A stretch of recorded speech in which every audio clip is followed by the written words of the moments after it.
Mr. Royden Rampersad, SS2 of the Ministry of Education, Mr. Nizama Khan, Principal of the Town ASJA Primary School, respected teachers, administrators, ancillary staff, parents, guardians, and graduands of the class of 2021, most importantly.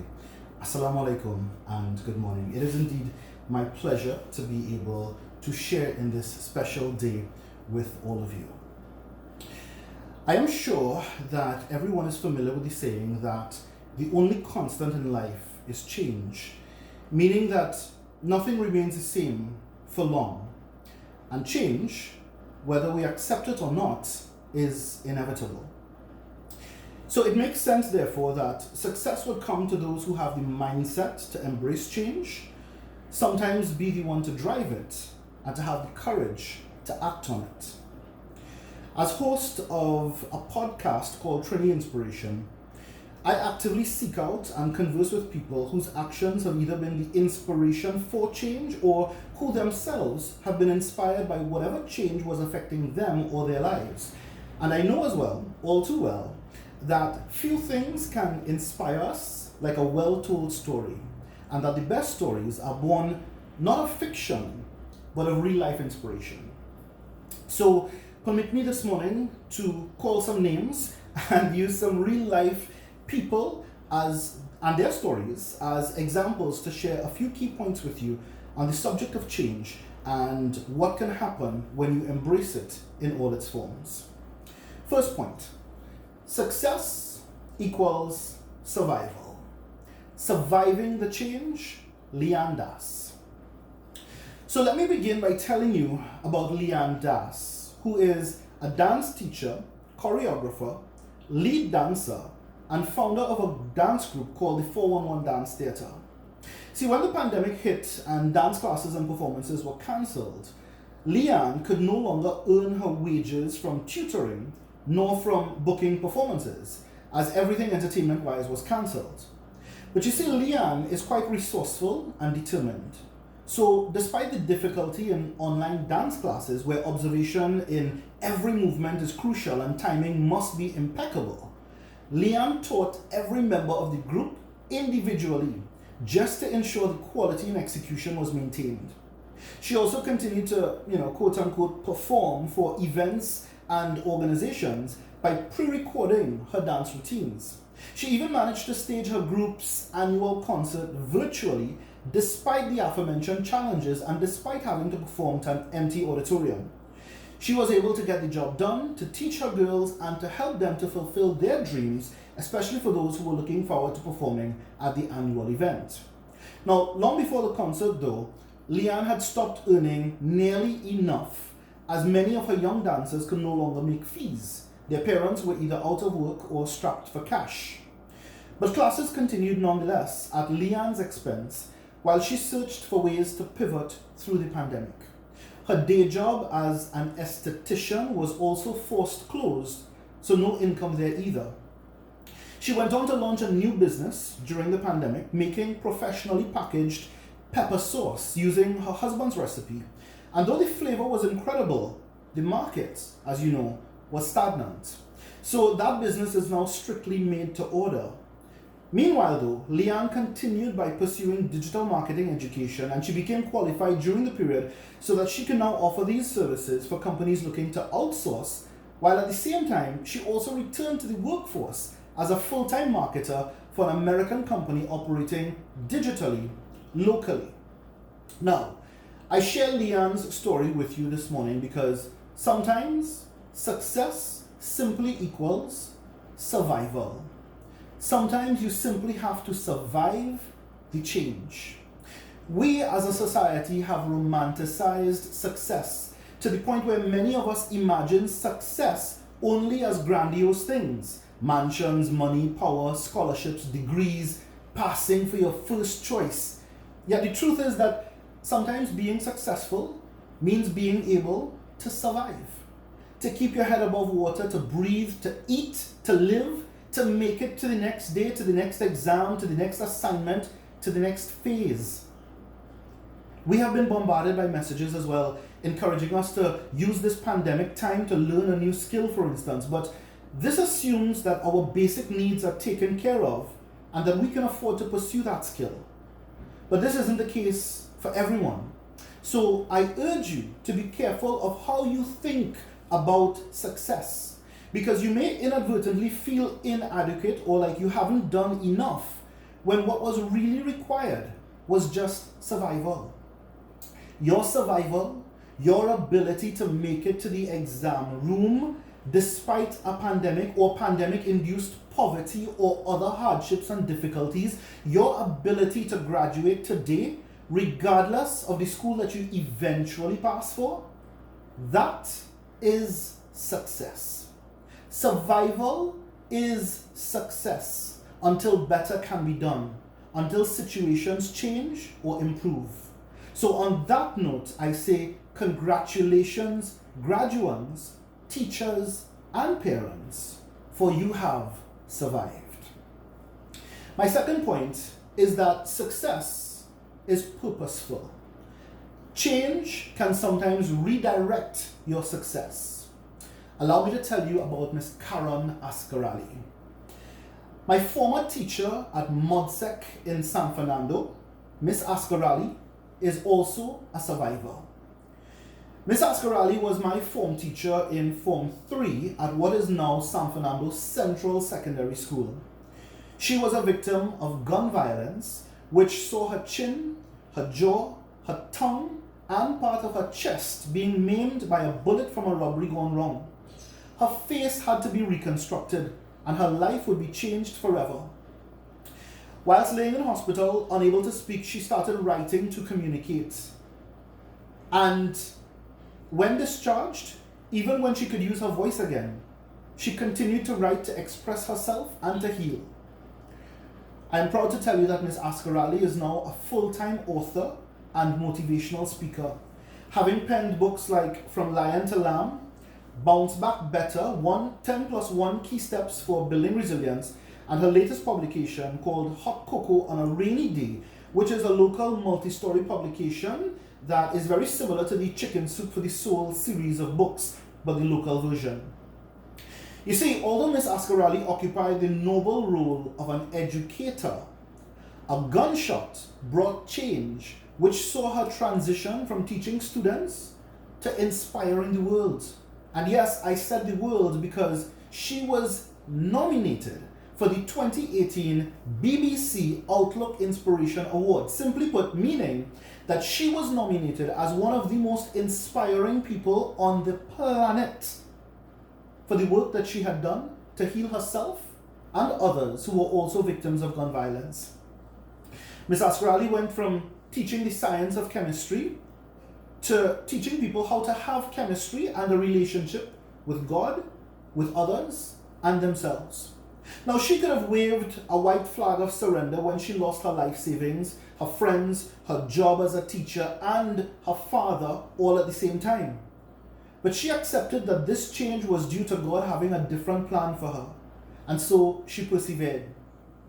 The lesson here is that even when life forces devastating change upon us, which it will at some point in time, I have no doubt, sometimes that is God's way of using us to do His bidding, to fulfill His purpose for us, and not necessarily the one we wish for ourselves. It is important to remember that, as I am certain, things will not go according to your plan all the time. But in these moments where life seems unfair or you've been dealt a bad hand, ask yourself if maybe success could be rooted in a changed purpose, one that is not necessarily yours, but possibly divine or God's purpose. The third point that I wish to make to you this morning is to be the change, because things won't change until you do sometimes. Here is the short story of Sensei Marva.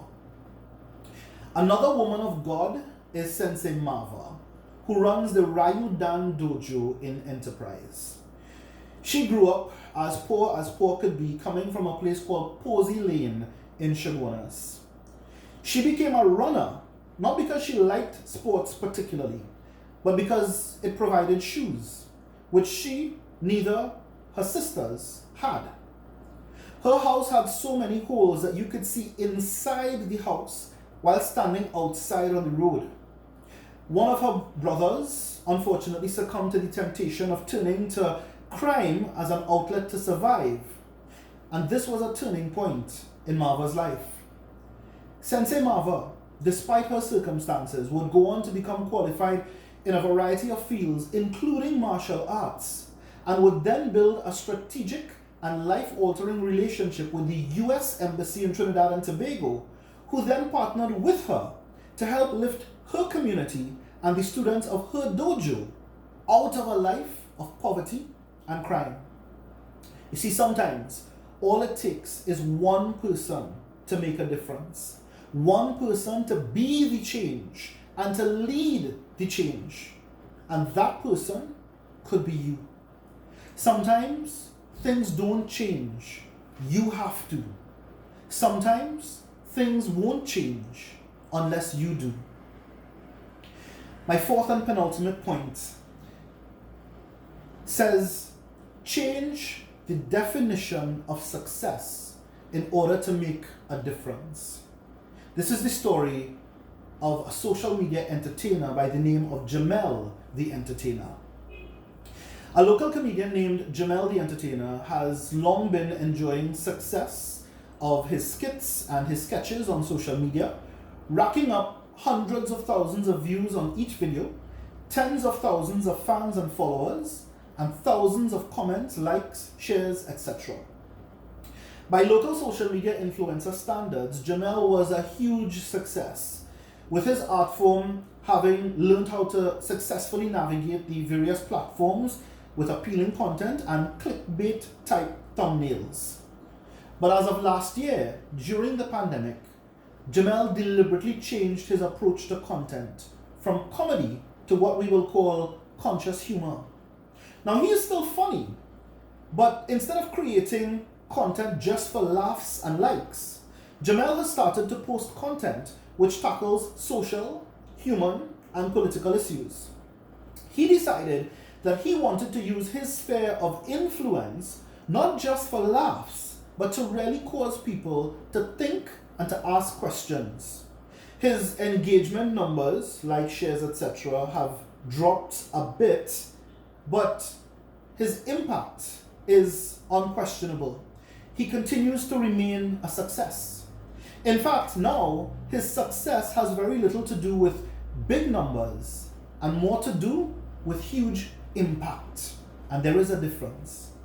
So just like Jamel, I urge you to lead the change in how success is defined.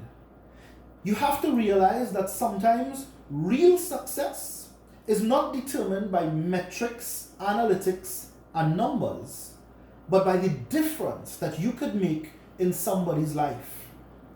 Embrace this change, that is, change the definition of success, and your success will mean so much more.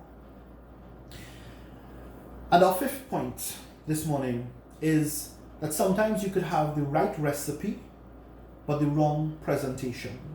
So you need to anticipate the change. This is the story of Jason Peru. Now, most of you, I'm sure, know celebrity and television chef Jason Peru. And you may even know that he recently published his own Trini and international cuisine cookbook called The Impregnation of Flavor. This book has been and continues to be a bestseller even during the pandemic with bookstores being closed. How so, you wonder? Well, Chef Jason anticipated the change. He was paying attention to factors crucial to his success outside of him just having a good book. So he knew that with the possibility of bookstores being closed during the pandemic, he could end up with thousands of awesome books in stock, unable to be sold. So he skipped the bookstores altogether, and he set about to digitize his sales and shipping process so that not only Trinis, but people all around the world could order, purchase, and enjoy his book and his recipes. Now, the same principles must apply to you. Sometimes you will have the right recipe, but the presentation or the platform may be wrong. So, for instance, you could be successful at that job, but the business may be the wrong fit for you. Or you could have a winning attitude, but wrong company rubs off on you. You may have the right qualifications, but you're unable to sell yourself well. So you must therefore learn to anticipate changes and adjust your strategies accordingly. For example, many educators are focused on IQ or IQ only, when the future of work will require more people with high EQ or emotional intelligence as well. So will you be prepared, or will you have the right academics, in this case the right recipe, the academics, but you will remain unsuccessful or you will fail because you fail to anticipate the supporting factor, the platform that EQ would have presented to you. Now, there are so many more examples that could be given to reinforce the importance of embracing change to achieve success, and sometimes actively driving the process of change in the first place. But the point, I hope, has been made. These changes, though, are not things for the future or a future watch list, but are present-day factors. For instance, there are many parents who have become what is known as a lawnmower parent. That is to say, those parents who seek to remove all obstacles from their child's or children's path. So the child never faces a difficulty or a failure, never knows pain or disappointment. And I say that although this is well intended, it means that that child is not pressure tested, and so not conditioned for the stresses and other conditions of the real world. This, for instance, is a behavior, this lawnmower style of parenting, is a behavior that must change now, else the consequences will be an artificial success, as fragile as balloons on needles. So, for instance, you would pass for your first choice and you're bright, but you can't survive a day on your own. That is not success. There is far greater benefit in failing. If you fail forward, meaning whenever you fail, you never miss the lesson and you never fail to try again. Graduands, in closing, I urge you to reconsider success as a process and an attitude, and not solely based on an outcome, because it is the habits that maketh the person, and not the snapshot in time of that limited outcome. Additionally, I want you to know that outcomes can be rigged to create false successes, and sometimes those outcomes are derived through unethical means. The end result, or the end result alone, does not take ethics, moral codes, and behaviors into consideration. So I dare to say that the end result or the outcome alone should never be used as the benchmark for assessing your success. It is important that you know this, so that when the results are announced in a few weeks' time, you do not judge yourself by your success or failure by the school that you have passed for, but by the work ethic that you have maintained over the years, by the gratitude that you have displayed for those who helped you on your journey, and the knowledge and life skills that you have acquired that will take you into the next phase of your life, wherever that school may be and whichever school you pass for. So I wish you, in closing, very hearty congratulations on completion of one phase of your journey. And I wish you success as you define it heading into the next phase. I wish you success in all things, and I thank you this morning sincerely for the opportunity to share these words and these stories with you. I thank you, and again, congratulations. Assalamu alaikum.